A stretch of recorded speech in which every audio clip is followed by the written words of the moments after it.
бір жаңалықты көзім шалып қалған.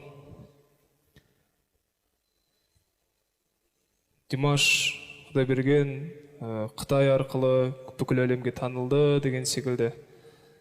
Мен осы тұста өзімнің ойымды айтып жіберейін, рұқсат болса.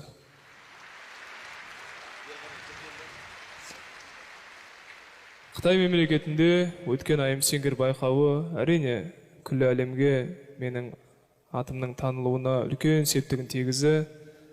Бірақ дегенмен сол байқауға дейін мен Қазақстанда білім алдым.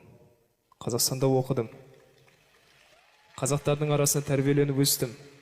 Қазақтың балын жеп, қазақтың нанын жеп, қазақтың суын ішіп, қазақтың батасымен көгеріп, ата-анамның қолдауымен, өзімнің бауырларымның ықылас ниетімен